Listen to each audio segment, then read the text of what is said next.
Her Har Mahadev. Hello my divine family, welcome to Gauri divine tarot. हे message जर तुमच्या समोर आले असतील तर अजिबात दुर्लक्ष करू नका. हे डिवाइनचे खास गायडन्स तुमच्यासाठी आहेत. तर बघू डिवाइन तुम्हाला काय खास गायडन्स देणार आहे. तुम्ही काय केलं पाहिजे, तुमच्या आयुष्यात काय पुढे होणार आहे, तुम्हाला कसली काळजी घेतली पाहिजे.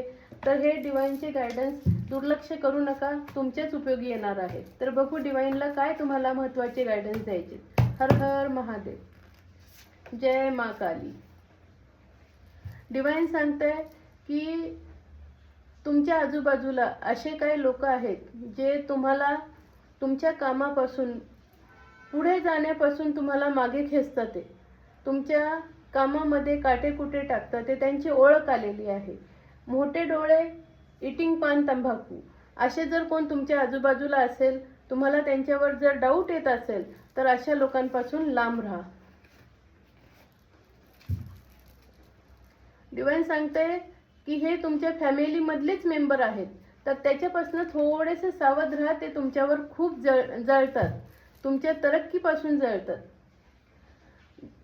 डिवाइन सांगते ईश्वर देवाला तुमचं महत्त्व माहिती आहे, तर तो तुमच्याबरोबर कुठलाही अन्याय होऊन देणार नाही.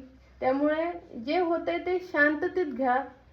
तुमच्या पुढे सगळं चांगलं होणार आहे आणि तुम्हाला ह्याच्यातनं काहीतरी शिकायला मिळतंय. तर तुम्हाला लोक समजतात, तर ते लोक परत तुमच्या आयुष्यात येऊन देऊ नका.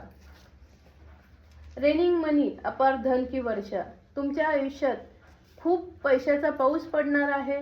ह्या पुढे आयुष्यात तुम्हाला पैशामुळे कसल्याही अडचणी येणार नाही. काही लोकांना डिवाइन सांगते peace, respect, trust, mental stability जो व्यक्ती तुम्हाला देऊ शकत नाही. ह्या गोष्टी ज्या रिश्त्यामध्ये, ज्या नात्यामध्ये नाही आहेत, त्या नात्यामध्ये तुम्हाला राहिलं नाही पाहिजे. त्या नात्यामध्ये तुम्हाला इज्जत कधीही मिळणार नाही. त्या नात्यातनं तुम्ही बाहेर निघा. हे डिवाइन तुम्हाला गायडन्स देते. आणि डिवाइन सांगते देवाला तुमचं महत्त्व माहिती आहे, तर तो तुमच्यावर कधीही अन्याय होऊन देणार नाही. जे होतंय शांतता राखा. तुम्हाला त्याच्यातनं काहीतरी शिकायला नक्की मिळेल आणि बाहेर पडा. तुमच्यावर कुठलाही अन्याय देव होऊन देणार नाही.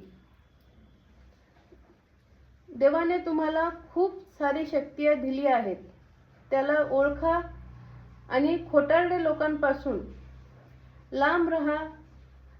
आणि अशा लोकांना तुमची पॉझिटिव्ह एनर्जी देऊ नका. तुमच्याबरोबर भोलेनाथ, शिवशक्ती तुमच्याबरोबर आहेत, त्यामुळे तुम्हाला काळजी करण्याचं काहीही कारण नाही. डिवाइन सांगते तुम्ही ज्या ज्या काही प्रार्थना केलेल्या आहेत ते प्रत्येक देव ऐकतोय आणि लवकरात लवकर त्या पूर्ण होणार आहेत. काही लोकांच्या घरात निगेटिव्ह एनर्जी आहे, तर डिवाइन सांगते की जरा धूप, दिवा, उदबत्ती काहीतरी करा, प्रार्थना करा, पूजापाठ करा. तुम्हाला जे संभव आहे ते करा, पण घरातला ओरा, निगेटिव्हिटी काढा. पॉझिटिव्ह एनर्जी तिथं येऊ दे. डिवाइन सांगते दुसऱ्याची जिम्मेदारी तुमच्या डोक्यावर घेऊ नका. पहिलं स्वतः स्टेबल व्हा. स्वतःच्या घरातले प्रश्न सोडवा. स्वतःच्या जिम्मेदाऱ्या ओळखा, त्या पूर्ण करा. लोकांच्या करता तुम्ही किती केलं तरी ते कमी आहे आणि जेव्हा त्यांची गरज संपेल तेव्हा ते तुम्हाला लाथ मारून जातील. त्यामुळे डिवाइन सांगते की लोकांच्या जिम्मेदाऱ्यानंतर पहिले स्वतःच्या जिम्मेदाऱ्या पुऱ्या करा. काही लोकांच्या करता डिवाइन सांगते कोणती तरी सच्चाई तुमच्या समोर लवकरात लवकर येईल जी तुमच्यापासून लपून आहे. त्यामुळे डोळे उघडे ठेवून राहा. आणि ह्या पावसाळ्याच्या सीझनमध्येच, म्हणजे आत्ताच काहीतरी ह्या एक महिन्याच्या आतच, ह्या महिन्याच्या आतच तुम्हाला ते हिडन जे तुमच्यापासून आहे ते रिव्हील होईल.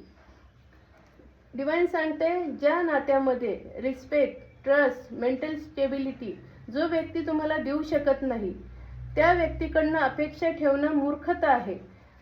तो माणूस, तो व्यक्ती, ती लेडीज असू या जेंट्स, तो त्या तुमच्या प्रेमाच्या काबिल नाहीये. त्या रिश्तेमधनं, त्या नात्यामधनं बाहेर पडा आणि डिवाइनला सरेंडर करा. डिवाइन पर भरोसा ठेवा.